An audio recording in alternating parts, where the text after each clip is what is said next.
Hi, I'm Tess, And I'm Sarah. and this is the Basically Bookish Podcast. What? Come here. What's going on? I'm Sarah. This is Tess and Pepper. You want to say hello? And this is the Basically Bookish Podcast. She probably wants to go outside. We just finished reading Shield of Sparrows by Devney Perry, and we have a lot of thoughts. Like the kind you immediately want to text your friend about. It was honestly so hard not texting you through this one. I know, this one was really fun. We're going to start off spoiler free, so you can get a feel for whether or not this book is for you. But don't worry, we'll give you a clear warning before we get into any spoilers. Later in the episode, we will break down major plot points, so you can also use this episode as a refresher before starting Rites of the Starling if you don't want to do a full reread. Before we get into it, don't forget to like, subscribe, and leave us a comment or a review wherever you're listening.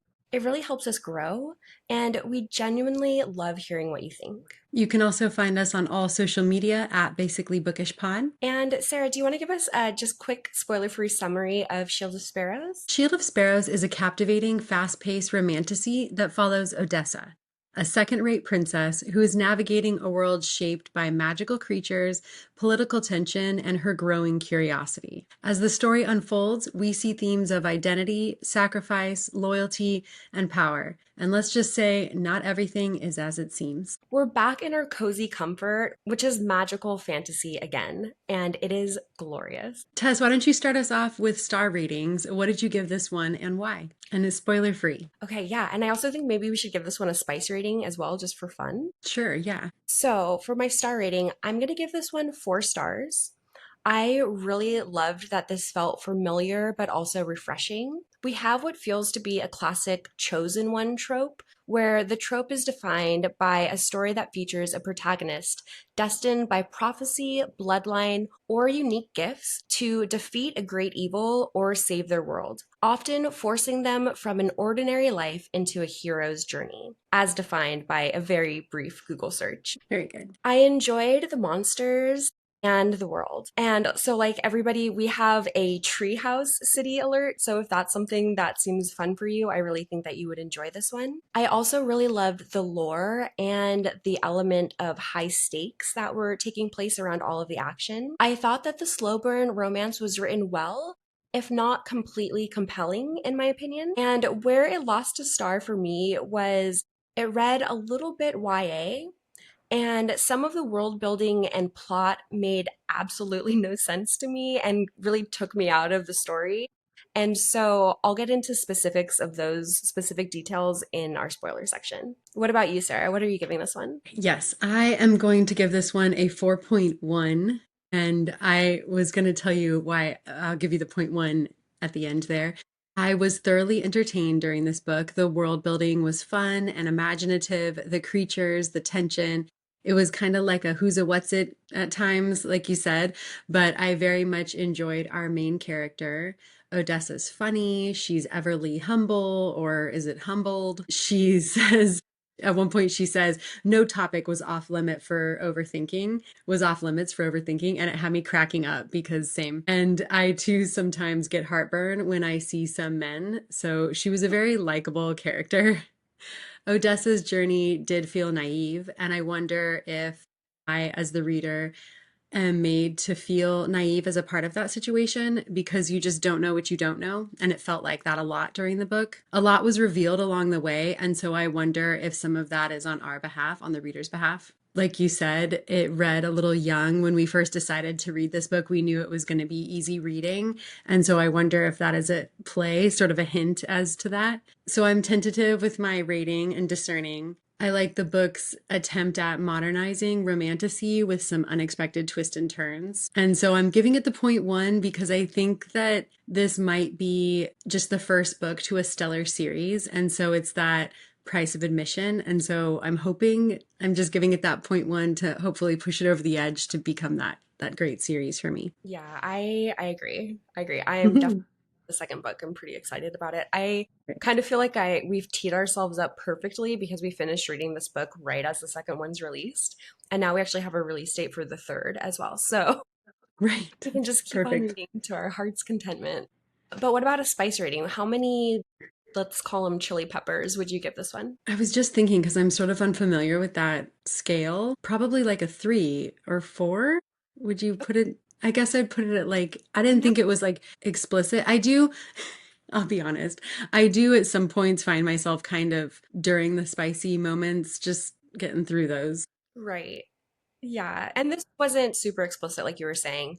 I don't know. I guess if the way that I'm framing this in my mind is like zero peppers would be there's like absolutely no adult content. One Right. pepper would be like maybe like one or two scenes, maybe it's like a little bit more closed Mm. door. I feel like a 4-star pepper rating, I would probably give like something like what is it? What's Nesta's book? Okay. Do you know what I'm saying?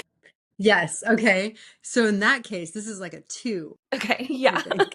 Yeah. Yeah, I would say Yeah. closer like a 2, 3 in that case. Yeah, I forget about Flame and Nesta. Shadow, right? That's it. Right, exactly. Yeah. I would give Yeah, that one that's like a right. 4 spice because it is very explicit and it's just like there's a lot of it. Right, exactly. Yeah, I would say a little bit lower. And so you would say the same about a two or a Yeah, three? probably like a 2 or a Yeah. 3. Yeah. I enjoyed it. Yeah, me too. Yeah, I found like the tension was really enjoyable and yeah, without getting into too much. Right. But just so when I was talking about the relationship not being super compelling for me, Right. I'm not sure exactly how to explain it, but this coupling made sense to me, but I also wasn't just like chomping at the bit to see them together. So right now we're reading another Rachel Gillig book, and I feel like she has this really, really interesting way of making it so I can't wait to have these characters interact at any chance that they can when there's a love interest or something like that, and they're just so much more magnetic with each other. So again, I felt like the romance felt just a little flat for me personally. Right. I heard right before we film, I usually try to just see what, like 10 minutes before, try to see what the general idea is behind this book and what the community thinks about it. And I saw a comment that somebody said that it was like Onyx Storm or Fourth Wing. And that's really similar. The tropes are really similar in there, where you've got that sort of save me character that comes and swoops in at the last moment and is almost can almost predict what the female main character is going to do and how they're going to feel. And they're very tentative and in step with the female main character. And I got that definitely from this book. Definitely. Yeah, she's more of a subdued character, just like you were saying, more of like a Violet Sorrengail to like an Aelin Ash River Galathinius. And Right. personally, I kind of really love like a strong, bitchy woman. So I really enjoy reading those really strong female characters. Yeah. But I do like seeing a softer version of a main character who we can already assume is going to grow and grow into this stronger version of Right. herself. Yes. Another thing we should mention really quickly is the cover of this book is so stunningly beautiful. I really think that they did a great job with it. Right. I hope they make a movie or some sort of TV show.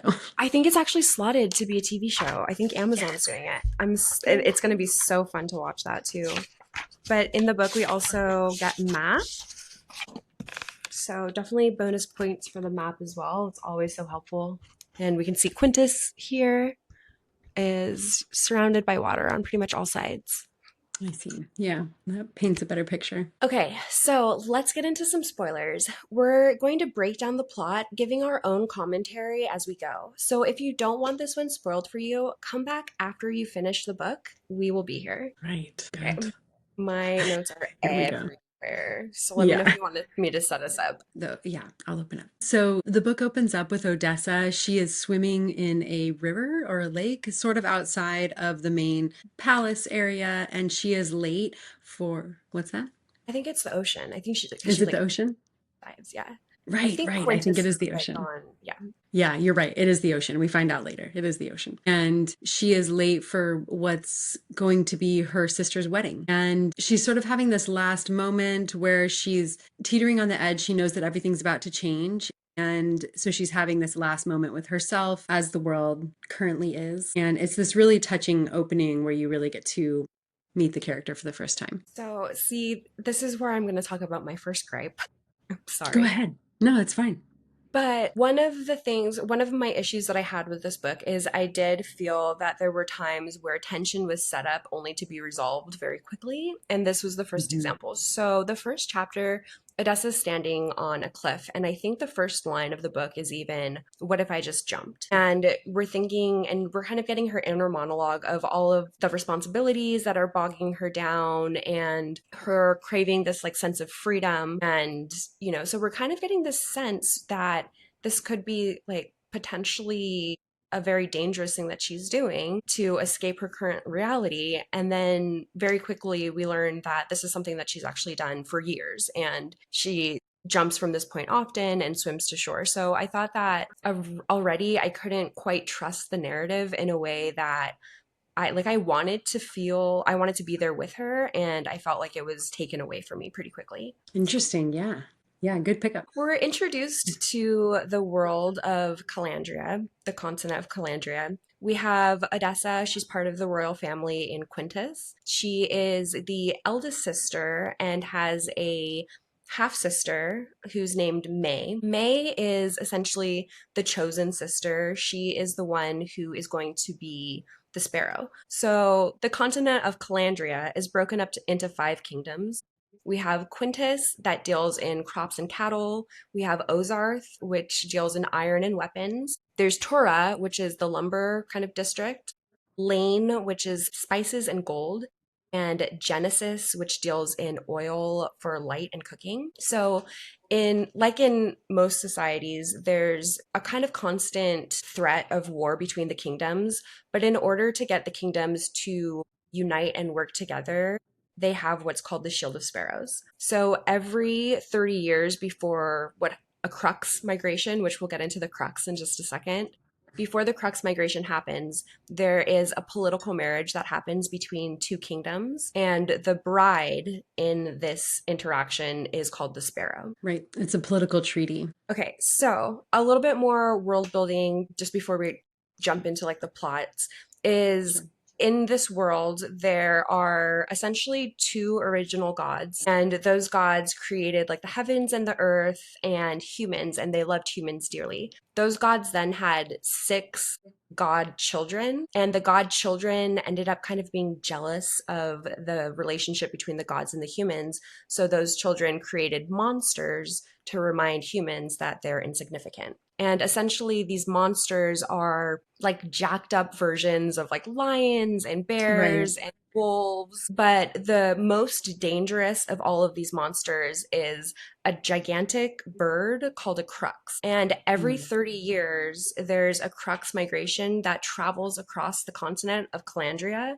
And in its wake, the crux just destroy everything. They rip apart towns, they can burrow underground to feed on people, and they're acting like normal animals would, but humans are, essentially their source of food during this migration. So essentially these kingdoms, they plan for generations and years in advance to fortify their cities and towns to make sure that the crux don't completely annihilate their civilizations. So it's pretty life or death. The stakes are very high, and the Shield of Sparrows is put into place to make sure that the kingdoms aren't warring with each other and they can all cooperate when the migration does happen. And so in the place we are in the story, we're due for a migration in the next 6 or so months. Right. And see, I understood the crux to be women that flew around that had these like bird, like they were sort of like a mix of like, I'm trying to No, think of like what the word is. I was trying to look it up, but we don't have to, but I was trying to look yeah, up what I was I picturing. don't. I was Okay. picturing something that spoke to you. Right. I just pictured them as like honestly like pterodactyls. That's how I saw them in my Oh, mind. interesting. Yeah, I should look Right up up the until word. the very last chapter when we get the epilogue in the other like Right. Yeah. Right. yeah. That I was first picturing like sort of a woman, but yeah, but that was Yeah. kind of my understanding of I it. was yeah, just picturing like huge like pterodactyl like crow things. I am not really sure. They have like spikes and extra things coming out of them and all these extra pieces. Right. So the stakes are very high. This is, stuff that Right. can take out an entire civilization. There's also creepy priests with no pupils called the Voster, and they also have these dark green eyes and dark green fingernails. And Odessa gets this really kind of visceral reaction to them, which immediately had me like, Valg, they're Valg. Right. Interesting. Yeah, she does have a few feelings like that. Yeah, See, I noticed right off the bat that the roster's eyes were the same color as the Moro eel's blood. right. Yeah, same. So, as you were saying, Odessa, because she did this cliff jumping exercise, she's running late to this meeting that she's about to have. I don't think it's quite the wedding yet, but they're Right. supposed to be meeting for the first time to kind of talk about the wedding. And also, the king has asked the people of Tura to kill some monsters for them because Quintus is located on the coast and their trade route is being bombarded with things called marrow eels. And again, leading up to the migration, they need to make sure that the trade routes are open. So Odessa's running late for this meeting, which is when we find out that she actually has red orange hair that her stepmother has her dye brown for some reason. We're not really sure, but I do think that that's going to come back to play later. Right. Yeah. The whole story behind her mother is like very shrouded in secrecy, and there's not much that she knows about that, which feels like it'll come up later. Absolutely. But on her way to get ready for this meeting, she actually runs into one of the Voster priests and he sees her and kind of does something with her hair to get the water out of it. Anyway, she goes to this meeting and the Taurens end up showing up and instead of claiming May, they decide that they want to have Odessa be the bride prize. So instead of the Shield of Sparrows, they're invoking something called the Law of Sevens, the Chain of Sevens. And the Chain of Sevens essentially means that if there's any person, any warrior who kills 7 female monsters, I'm assuming thus interrupting their like mating chain, they can claim whatever prize that they want. So they're saying that they want Odessa to both fulfill the Shield of Sparrows and the Chain of Sevens. Right. And my understanding was that it was 7 Moro eels heads, female Moro eel heads specifically, but I guess it could be any giant monster. Right. And I think it could be just any giant monster. It seems like this is something that's not usually used very often. I think it Right. can be any monster, but because they were asked specifically to kill Moro eels, they specifically chose to kill 7 female Moro eels. Right. So the king lets Odessa in on the plot to infiltrate Tura's capital, which is the city of Alisaria. He's like, real quick, yeah, let me tell you, we've actually been working on this with your sister, and we didn't tell you anything about this. And so we'll need you to find a way to kill the king and I'm sorry, to kill the guardian. And yeah, and what did you think about that part? So I thought that was so funny. In my head, I love Throne of Glass. It's one of my favorite series, and I love Aelin Galthinius. And so in my head, I just like the way that May was portrayed as like she's been training as a spy and an assassin her entire life. I'm like, she was right there. And like how kind of, fiery she is.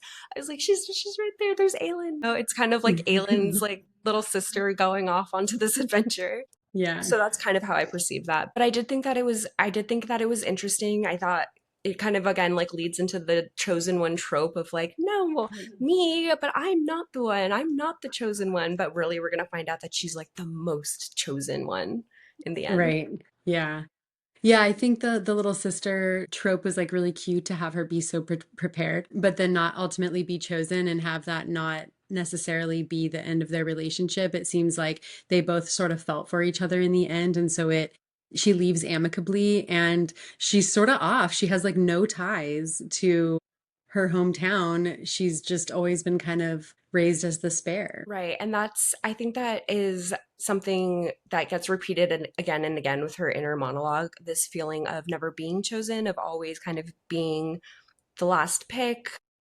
We're even introduced to a man named Banner, who is Odessa's betrothed at the time. He's either like the Right. captain or the general of the king's guard, so he works for her dad. And it's made very clear to us that there's no love between them. They're not even physically intimate, and she's heard rumors that he has some girlfriend in the city, but she's not really worried. Yeah. And so that's just off and it's not happening anymore. Right. Before she does leave, though, we find out about her secret necklace that she has. She keeps it in the back of her closet in a little drawer. And the reason that she kept it is because she likes to imagine that it once belonged to her mother.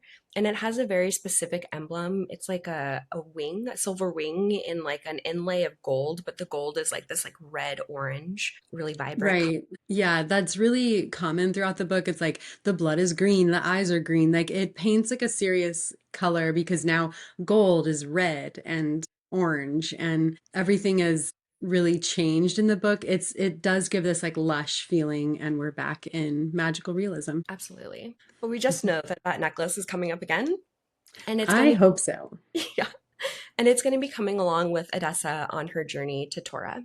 But before we can get there, it is wedding time, and this wedding is so bizarre. It happens, there's no fanfare. They pretty much just do the ceremony, right? And the entire time, go ahead, sorry. Well, I was just gonna say you're sort of like I was saying, you're just sort of destabilized because you don't really know what's happening. And so her husband, I mean her soon to be the prince, is silent the entire time. He doesn't say a single word. Does he even look at her? I think I he think looks he at her, but does he's look at kind of her. bored and uninterested. However, the guardian, who is Prince Xavier's pretty much right-hand man, And is best friend, there, and best friend and bodyguard is, etc., etc.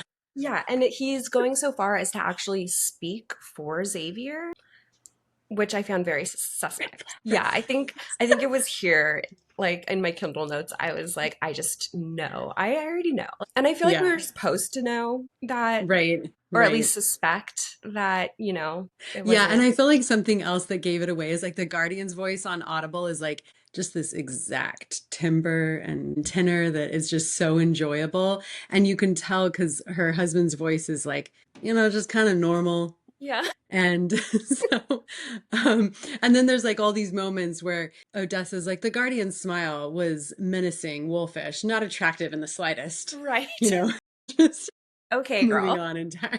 Yeah. Yeah, and Yeah, so she sort of, yeah.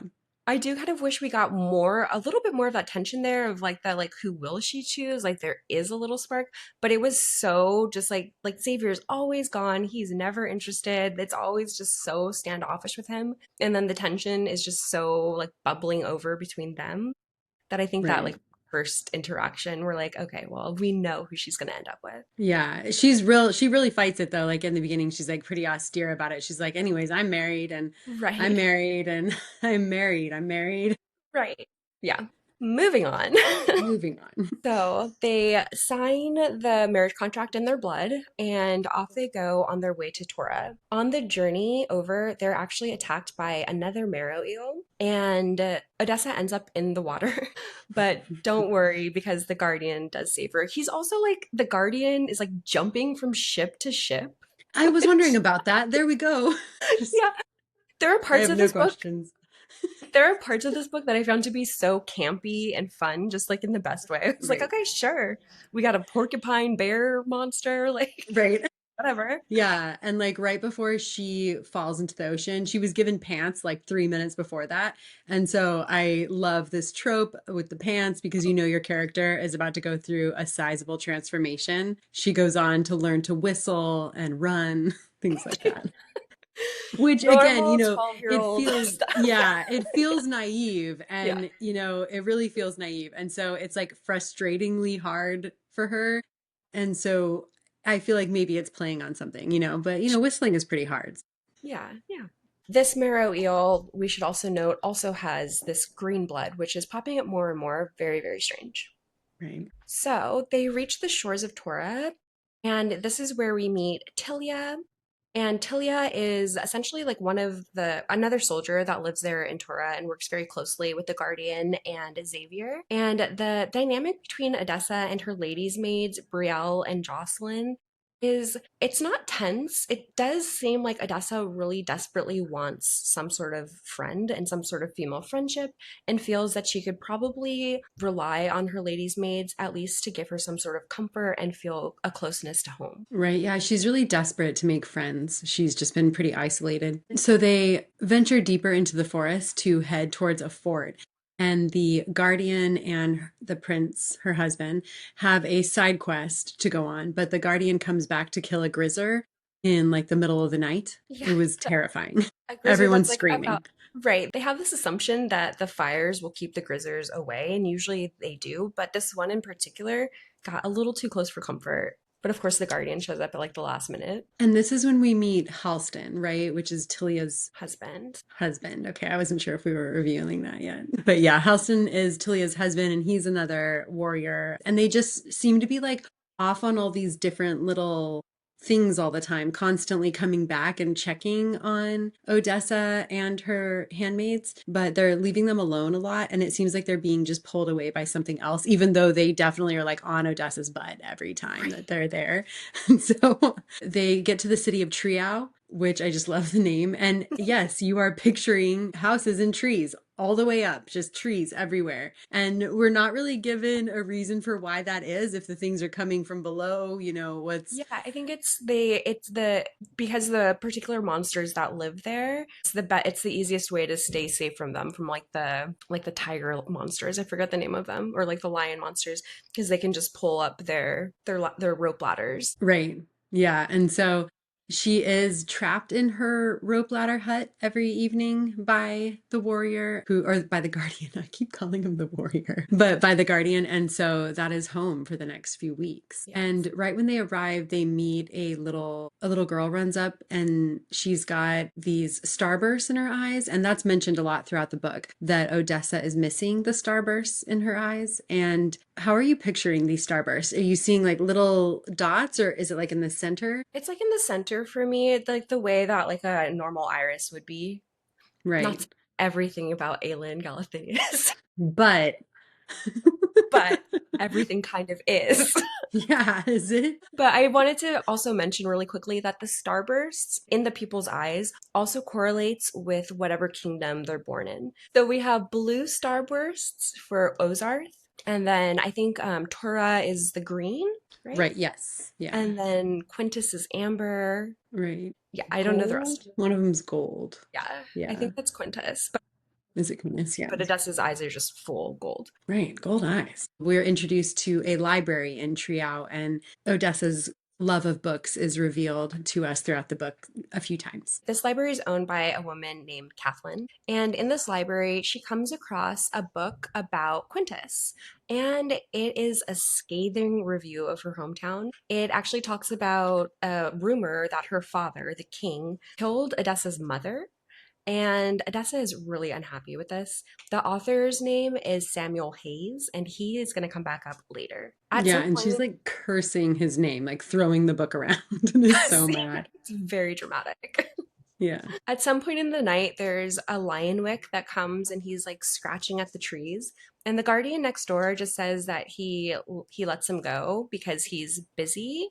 And Odessa can tell that he's talking with somebody in his little treehouse yurt cabin thing, and she's immediately jealous. But like trying to pretend she's not. Of course, But she's in detail imagining what's happening. Pretty much Odessa starts every day off with a run and a whistle, and then she is spending time with someone to help her train because she felt really overcome during all of the animal attacks, and she used to receive a little bit of training back at home, but when they decided that she was not going to be the Sparrow, she sort of fell off by the wayside. And so she's resuming that training now. And she gets a variety of different teachers, but mostly she spends her time with Tilia. And they talk about how the lion wick from the night before, when they're found within the city, they're trapped and relocated because they're part of the food chain in the local area. Tilia and the Guardian are only killing the aggressive monsters. Her husband is gone all the time, pretty much. And whenever she asks where Xavier is, she's told that he is just traveling around from all these different cities that she doesn't know where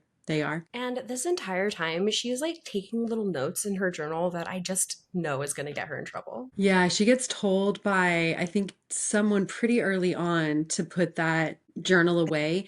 They don't really want any written We're not really anything. told why at this point. Yeah, but we know that there's no maps. We know that they are burning books. We know that they We're are. about to know that they're burning Oh, books. we don't know that actually. We're about to know that. And there's just really no record of this place. It's interesting. You kind of pick up on that as you go. Yep. At this point in the story, King Ramsay comes through and everybody's tense. He's looking for his son, and then they burn all of the books, like you were saying. Hmm. Odessa's treehouse is tossed, and her crown and her hair dye is gone. But she stored her necklace, this coin that she has, and her journal in a satchel that's in like the tree beside her treehouse. But when she's going to retrieve them, the guardian catches her getting something from that area. And so now her secret's out, and he knows that she's got something that she's hiding. I was kind of sad for her in that moment because I felt like it was her like one last little thing up her sleeve and Yeah. she lost it. She didn't have very many things up that sleeve though. No. Whenever the king is gone, the region is really quite peaceful. And so she continues her training with Tilia. She's sketching, she's riding Freya, her horse, and gossiping to everyone that she knows. Everyone in Trio has been training since the king left, and that's just a normal part of their day to day. You learn about the culture, and they keep very fit and they train their children to fight. Yep. And during this time, the Guardian and Halston are again off on another little side quest. The Guardian comes back, and so does Xavier and Evangeline, who is a little girl with gray eyes. And we find out that she is Xavier's daughter. So her Right? She mother, runs up and just says, Daddy, right, Papa. Papa. That's what it is. But Evangeline's mother has died, and nobody really knows about her existence except for a very small circle of people. Hmm. Yeah, and there's this exchange right around here where the Guardian says to Odessa that not all monsters are born from the gods, my queen. Some of us were made. And I think that that's really when I started to feel the whole book just transfer over to the Guardian in a lot of ways and his story. Yeah, I do feel that that's a big theme that Devney Perry is also trying to get across as well. Are Right, monsters made or born? right, right. This is what I was picturing. The Okay. harpies Yeah, that's from, what I was gonna say, the harpy. Yeah. that's right. That's the, and I don't know why I gave it like a female face. Maybe For because some you're reason reading I thought, Crescent City. Is maybe, the yeah. harpy in there yet? She is, right? Yeah, yeah. Yeah. Maybe that's some I just finished Crescent City. Yeah. There's whispers of sick monsters, and it's like they're already sick. So what are you talking about? And but there's also men going missing, and King Ramsay is building a militia. This is all what Odessa is picking up just from the non-answers and the whispers around the town. She's also kind of getting this feeling that maybe Alisaria isn't even real because nobody is coming to or from there. She can't really talk to anybody about anyone that's ever been there. And it's kind of creepy. It's kind of mysterious. I really like the idea of a city that's actually it's just kind of a decoy. It's not real at all. Right. Yeah. When she first introduced this idea, it wasn't even one that I had considered really at that point. But once it's introduced, it makes so much sense that they would have this secret place that doesn't really exist because their entire countries maybe spread out, Right. possibly. Yeah. So the boys are off again. And during this time, Odessa lets her hair turn red and she devises a plan to sneak out of Trio because she's like, you know what? I need to do this spy business. I need to take this seriously. Let me get out of here and just see what there is around. So we get introduced to people called pony riders, which I also really loved this aspect of the story that there are like lettermen and pony riders and the press is a really big part of this society. So the Right. Pony Riders essentially go carrying mail and letters and information from one town to the next. So she disguises herself, trying to act like she is Brielle, and Brielle acts as though she is Odessa, and she hitches a ride with a supply driver asking for a ride to the next city over for her lady's maid. And it works. Yeah, she says she has to get some hair dye or something, or Yeah. maybe that's the ruse. And it ends up working. And she's so proud of herself. She can't believe that she just got away with this. She's like, she thinks that everyone's like kidding and letting her get away with it, which is such a little princess mentality. But she actually gets away because it's not all about her. And she ends up in Ashmore, which is a small city, and it doesn't seem like they're very worried about monsters at all. But surprise, the Guardian is there and he's laughing with a woman at a tavern. Yeah, and she is so judgmental of this woman almost immediately. So she just turns on her heel. She thinks she hasn't been seen. She goes to a local hotel, gets a room, and oops, the guardian is literally waiting on the balcony for her, and he is pissed. Yes. And he's like, "What are you doing here?" And she's like, "See, I knew that they saw me." And he's like, "Nobody saw you. I just saw you just now. Not where you're supposed to be." And You're so, apparently the only person here with red hair. So, exactly. And so, yeah, and they spend the night together. but not in the way that you think. It's not like a one bed trope. He gets the Florida pillow. Womp And he's womp. pretty adamant about it Yeah. because he says to her all the time, "You hate me. Don't forget." Yes. And then And we she's get like, a "Gladly." That's what she says. And then we get another burned library, another Beowulf attack.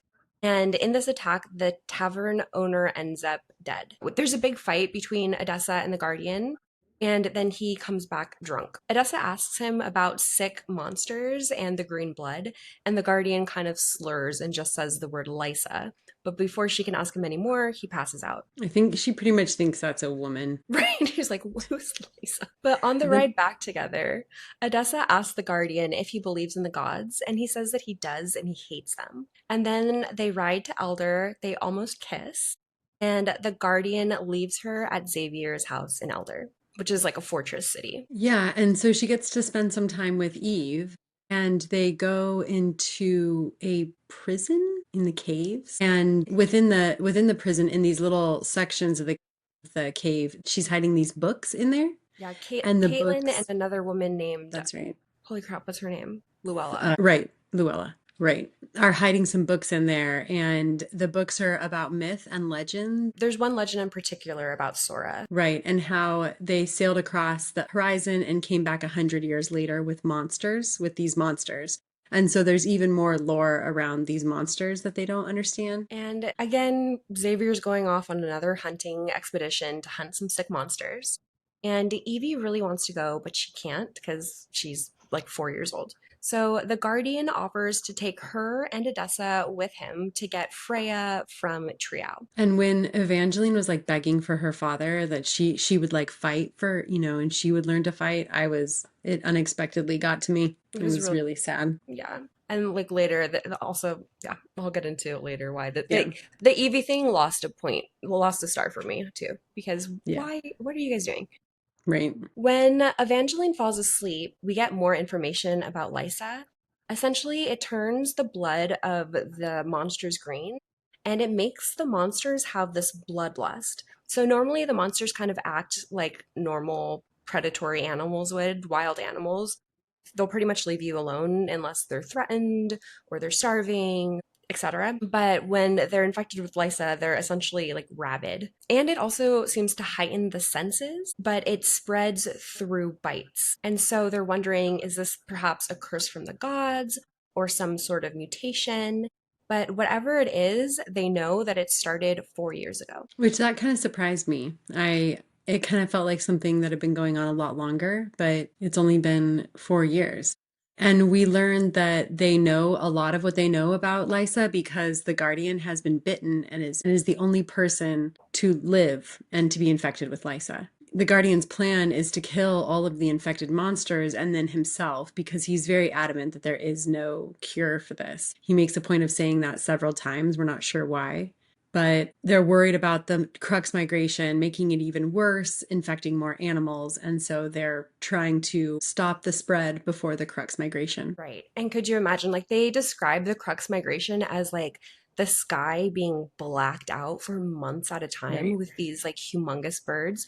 Could you imagine they're already so destructive and damaging, and then if they're infected with Lysa, yeah, that That's could the be end of like humanity. world ending.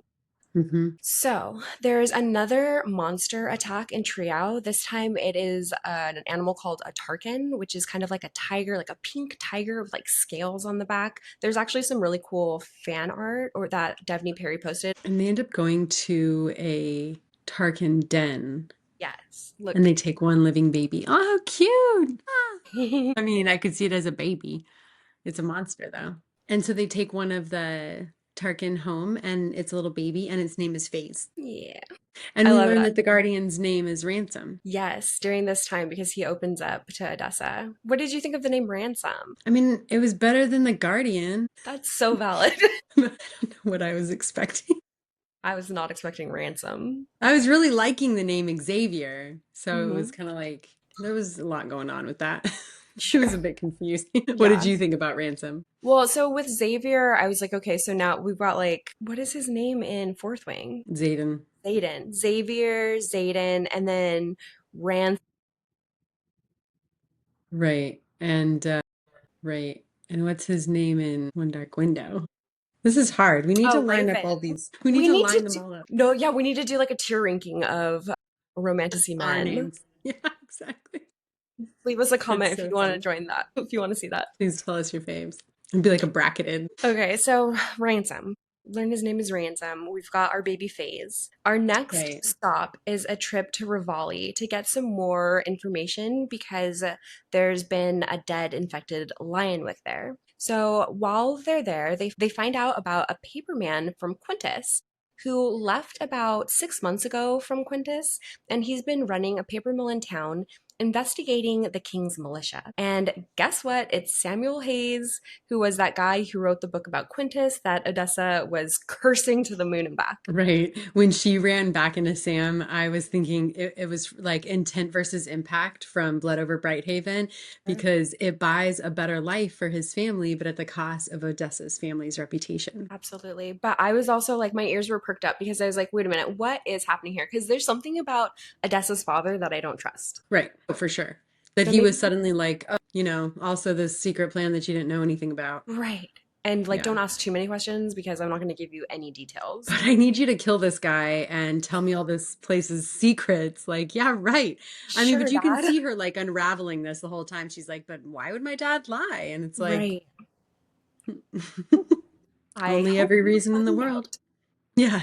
But it's actually through Sam Hayes that Odessa learns that maps are forbidden in Torah and they're actually punishable by death. And the only way into Alasaria is with a blood oath. So it's like really no wonder why she has absolutely no information about this capital city. A little bit later, the king comes to burn down Sam's house because, like, of course, he's like writing about how sketchy the king is from that city, Right. you know. Yeah. But Odessa and the Guardian intervene and save Sam and his son. Yeah, and I guess we just have to like really quickly, I just want to touch on the interesting trope of like all the children and animals and people that Odessa like adopts throughout the book. She like saves so many children and her handmaids, the people around her, even Freya, her horse. And so that's just sort of, she's like a snowball, like accumulating all of this militia of people and animals around her. And I just thought I should mention that because I'm Absolutely. sure that's going to come up. So Sam and his son travel with Odessa and the Guardian back to Elder,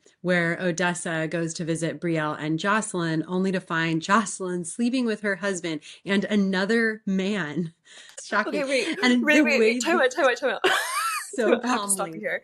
I have to stop you here. Originally, when the Guardian, because the Guardian makes some comment about like, oh, don't worry, Xavier likes to share. I was Right. like, are we gonna get a why choose? Right. The meter was literally like it was like flatlined for most of the book, and then on occasion it would be like he likes to share. Then it would like go back, and you're just like some especially spicy moments that just like zoomed by, and you were like, Sure.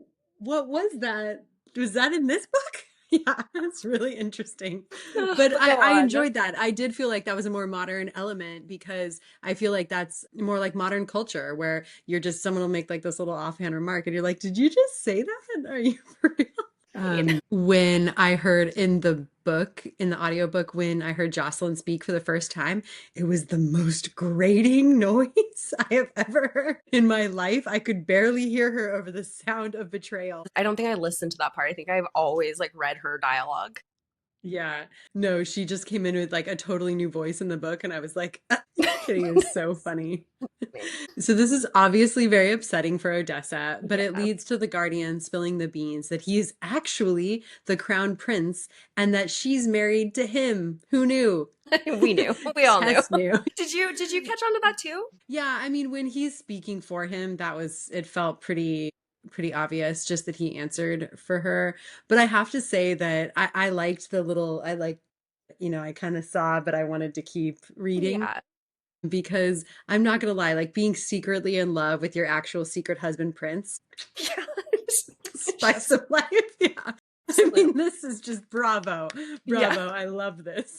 Yeah. So I was just having a great little time during I this agree. I book. agree. I totally agree. So, Odessa plans to send Jocelyn back to Quintus to keep up appearances that she's this kind of scorned lover.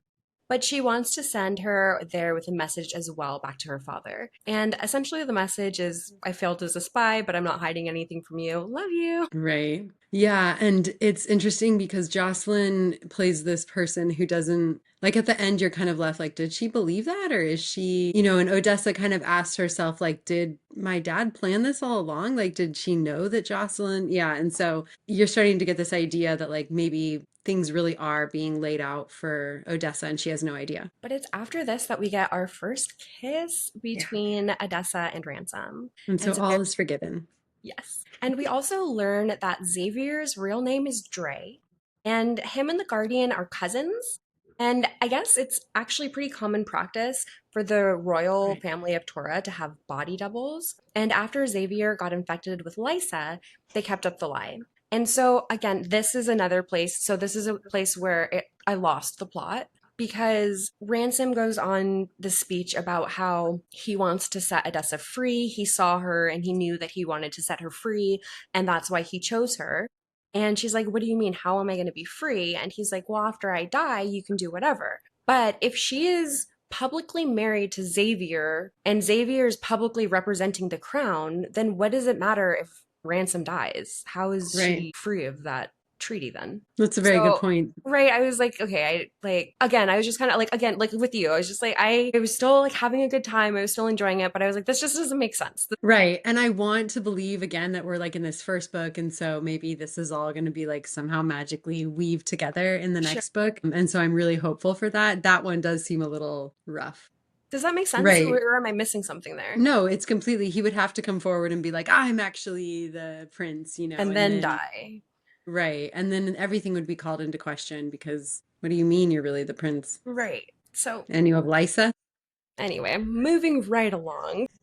So Ransom and Dre leave again. So Odessa secretly works with Sam because like Sam kind of owes her for being a jerk, right? So she's like, you do have to help me do this. We're going to make a map of Tura. He's like, I don't want to do this. And so he actually omits large portions about anything about Alisaria. And he routinely tells Odessa, I don't think we should do this. He's been living there a lot longer than her, and so he understands the culture, and she just blows right past that. Ransom comes back and tells Odessa that Evie is actually his sister, and that his father was in love with his mother, but for her, it was a political marriage, and she had been in love with someone named Mikhail and Ransom does Sorrow not King kill. caught Ransom's mother in bed with her lover, and he killed Mikhail and tried to kill Ransom's mother. But Ransom intervened and spirited her away into hiding. She was pregnant at the time with King Ramses' child, actually Evie, Xavier's sister. Yes. And so this is another point that lost I again got lost in the plot here because so essentially it's kind of stated that the first time Xavier saw Evie, he was like, she's mine. And so Right. he's like, he is her real father. And why would they do that? Why would they say that Xavier is Evie's father, knowing that Evie's going to have to hide the fact that he is her father from everyone and he's going to be gone all the time. So he's not going to be able to be involved in her life. Right. And Ransom and Xavier are like the same age. Right. So, And then we also find out later that, spoiler alert, but we find out later that Evie's mother is alive and very much involved in her life. So why does she need to have a surrogate a father father. figure that she thinks is her biological father? She has strong men. And to get even more into the weeds, if they really wanted to truly keep both Xavier's mother and his sister safe, why would they keep them so closely tied with the reigning political party of Torah? Right. It's Yeah. crazy. I completely agree with you. Yeah. I Math is completely. not mathing. Right. And just to make your cousin your dad and all that is just terrible, poor. Why are you lying to this child in this way that Right. is just Poor causing her Evie. pain? I didn't That's even think about crazy. that. Yeah. Poor Evie. That's not even her dad, but she's still attached to him and can't even call him her dad. You know what I mean? It's so weird. Right. Like she has this really great brother that would be fine as the It's man in such her a life. strange choice. And she's also got a very close relationship with the Guardian, who we find out later was the one that was with the Guardian that night when Odessa was first getting jealous because she heard him talking to somebody. Right. So she has these male figures in her life. Why does she need to think that the crown prince is her biological father? Yeah. Anyway, we'll just moving on.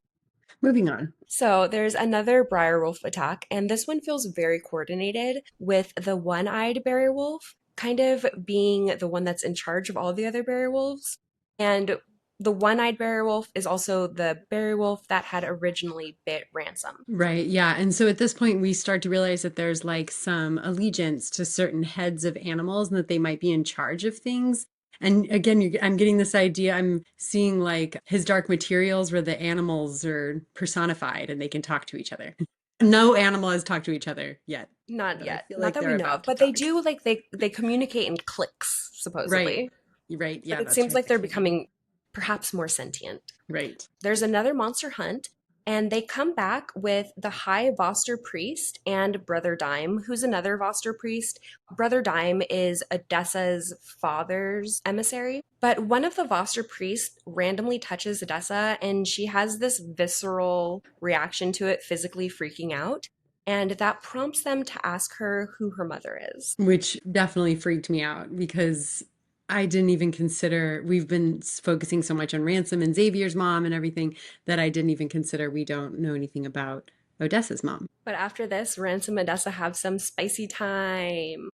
That's right. And it Yes. happens so far towards the end of the book. I'm like, this is, you could hardly call this smut. That's true. That's a good point. Yeah, I wasn't expecting it at all. I thought we might not have any smut in the book. Right. Yes, so the boys leave on another hunt, and Tilia had brought back a couple injured men from another attack. One of the men attempts to kill Odessa, but she manages to slit his throat and sees that his blood is green. And so we realize this, we've reached epic proportions. It's infecting people. Ransom's not the only one. And when Luella comes to check on Odessa after this attack, because she's in rough shape, Odessa's looking at Luella and she figures out that she is both Ransom and Evie's mom. Again, so why is Xavier her surrogate biological father? That's crazy. That's crazy work. Right? I feel like we have to learn something about King Ramsay in order to understand that. We find out that the man who attacked Odessa was not bitten. Yes, wasn't bitten, but injected with Lysa, and he came from Alisaria. Luella admits that she has been working with alchemists to create an elixir using some of the magic left behind from monsters to help people fight off sickness and help them survive the upcoming migration. I felt so betrayed in this moment. I couldn't believe that, because the whole time you're weighing, is it man-made? Was it God-made? You know, she ended up giving Ransom some of the elixir without his knowledge after he had been badly injured, but nothing happened. It wasn't until after he was bitten by the bear wolf that the saliva and the elixir created a bond and transformed in both of them, and the barrel wolf started to spread the infection. They think that King Ramsay is trying to replicate it in order to create more of the Guardian, because he's got these quick healing powers. He moves faster than anybody else. He can jump from ship to ship as it sails Which across the doesn't ocean. make any sense. He just jumps out of the tree houses, Yeah. flying around. But Odessa and Ransom suspect that Odessa may somehow be attracting monsters to her and how she may not actually be safe in Tura. Ransom plans to return to Alisaria, but his dad beats him to the punch, showing up at Elder with his army in tow and also Banner. And things go sideways really, really quickly. Banner says that he's here for his fiancée, who is actually Brielle, to everyone's surprise. Also, Jocelyn was a spy this whole time, and Knew it. she told King Ramsay about a woman that matched the queen's description and was always close to the Guardian, aka Luella. So Jocelyn's actually a pretty good spy because she was like straight up sleeping with the crown prince. Yeah, so, right. If you want Successful. information, yeah. She's like, you're sending me home because you were unsuccessful. I'm going home with fanfare. I got you, babe. I am literally Got about you. to be queen of something. Things go more sideways still as a crux lands in the middle of the courtyard and starts wreaking absolute havoc. Luella is literally cut in two. Jocelyn is almost immediately dead. Which I thought was a super big lost opportunity there because it would have been really cool to have Jocelyn be this sort of like mini op. You know what I mean? Right. that we Yeah. could like deal with in the next book, and she's like kind of like popping up during battles and stuff. That would have been cool, but Yeah. okay, that's Character fine. arc. Yeah. Yeah. And Tilia's husband also loses a leg in this fight. Holdren. Yeah. Odessa goes and grabs Evie from where she's hiding underground in what is arguably the safest place to be. But Odessa decides just open the door, walk in. Right. Close it. But Odessa decides they're going to make a run for it, and they're immediately intercepted by Banner, who knew, who forces Odessa to fight him because he's going to kill her to get his revenge on the Guardian, and this is his only shot. Right. So, really quickly, Banner has this huge gripe against the Guardian because the Guardian killed Banner's older brother. But we also find out later that the reason the Guardian killed Banner's older brother was because Banner's older brother was human trafficking people. So, there's that. No loss there. No. But this scene was so funny because he's like, okay, if you just stay still, I'll promise that I won't make it painful. And Odessa's like, do you think I'm just gonna let you kill me? Right, exactly. Xavier comes to the rescue, of course. Banner throws his knife at Xavier, and then Odessa kills Banner. Yes. Xavier is bleeding out and tells Odessa to run to safety with Evie. So Odessa does one of the whistles that she learned to let the people know that someone is injured, and she takes Evie and runs. At some point, Brielle just kind of stands out in the open and seemingly offers herself up to the Crux, which is such a weird choice, and I don't really understand her motivations here. I didn't understand that either. I thought we were going to get some like big reveal with her or something. Like, did So, she know that Banner died? And even so, is that enough to like give yourself to the Crux? right. It did feel like after the problem, she was like, okay, now. And it was Yeah, like, okay. we're done though. Yeah. Yeah.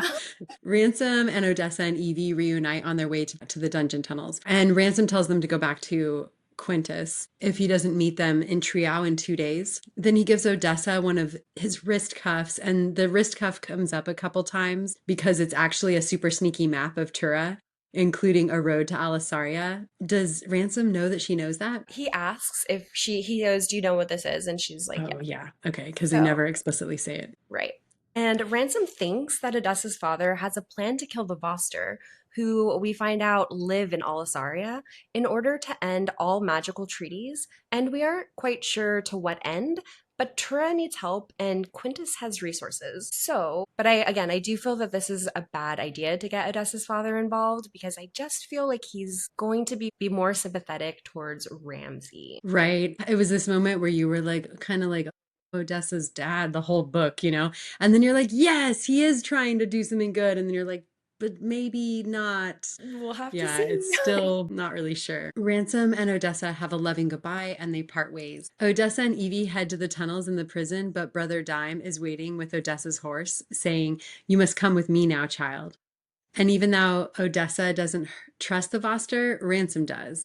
And she trusts her husband, so her, Evie, Freya, and the Voster priest ride off into the night together. And then we get a POV chapter from Ransom, who suddenly has a new voice in the audio. And I was like, excuse me, who is this?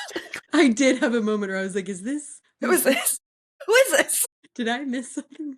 Right. Yeah. But Xavier and Holdren are still alive, but barely, although Tilia has willed them both to live. Ransom ended up getting lifted off of the air by the Crux, but managed to stab it in the heart. When they both fell from the sky, instead of the body of a huge dead monster bird beside him, he's laying next to the body of a woman with curly red hair that looks an awful lot like Odessa. He asks Caitlin if she's ever heard of this before, and she has not. A dead crux is usually just a dead crux. So Ransom burns the body. And the book ends with Ransom going off to, quote, find his wife, reminding me a lot of a certain tattoo-faced warrior named Rowan. Not that it's all about Aelin. Of course not. Okay, so I have one question for you. Do you think that Ransom can hear Odessa's thoughts? No, that hadn't occurred to me. Do you think he There's a can? there's a couple times where she specifically says that she thinks something and he answers it. And I wondered if that had something to do with Elisa Really and cool. just his ability to be everywhere when he needs to be. Right. I'm not sure. I I'm going to have wondered. to be doing a closer read when we get to Rites of the Starling or Rites of the Yeah. is it Rites of the Starling? Rights Yeah. of the Starling. Yeah. Yeah. There's just a couple times, and it could even be just a typo, but she Right. specifically thinks something and he answers it. Even so much so that I thought, oh, she's going to say something this time. And she didn't. And I was like, okay. Oh, So that's she so doesn't know. okay. I have a couple like really quick little theories, not like Sure. super theories, kind of like more questions. But do you think that the Voster is somehow involved with Odessa being the bride prize? Because the Voster sees her after diving. She doesn't, she's got the hair dye dripping out of her hair. So he sees her hair and even like does something like kind of evaporating the water out of her hair. And then Hmm. it's not, it's after she meets the Voster that she's chosen. Hmm. Yeah. They seem to be interested in her. I don't, that's interesting. And then, Because so that kind of, I can't decide if the Voster are good or bad. I I know, mean, I they don't look evil. I mean, they're like sucking, ransoms, whatever. think. But yeah, but it's still just like her twin, the feeling that she gets when she's around him feels bad. Right. Well, but maybe they're like they're infected too Right. by some sort of nefarious something. So it Like also kind infected of priests, right. you Yeah. know? It also kind of like leads me into the crux at the end of the book. It comes after the Voster touches Odessa and she starts freaking out. Do you think that maybe Right. somehow she called them there in her Oh, like pain? interesting. And so she's like some, like the antithesis of them or something. Something. So that also leads me to something else because about her hair and then the crux having the same like red hair. There's also a point. So her necklace has that same like red gold emblem. There's at some point in like the chaos of the end of the book where Odessa comes across some hidden books and one of she even sees the emblem that's on her necklace and Right. decides not to take it with her, which I think was I a know. very bad move.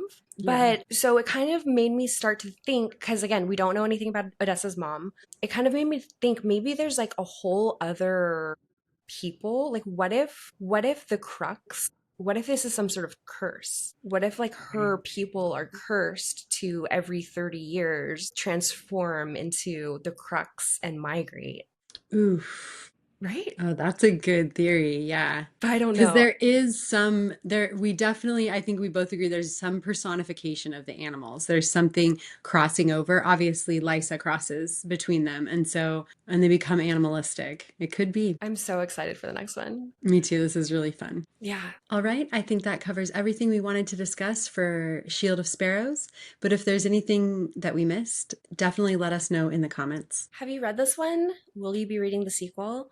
And what books would you recommend to someone who would love this story? We would love for our comment section to kind of work as a resource for other readers. So if you're interested in romantasy, what should we be reading next? If you enjoyed this episode, we'd love to have you join our little digital book club. So make sure you're subscribed on YouTube and following us on all platforms at Basically Bookish Pod. And just to give you guys a heads up, our next bookish pick for our next episode is going to be The Night and the Moth by Rachel Gillig. So we're going to take a short detour, but we will be checking back in with Odessa soon. But if you want to be caught up and read what we're reading next, Night and the Moth is on the docket. Thank you so much for spending part of your day with us, especially if you made it all the way to the end. And if you did make it this far, leave us a feather or a tree emoji in the comments so that we know you're one of us. One of us, one of us.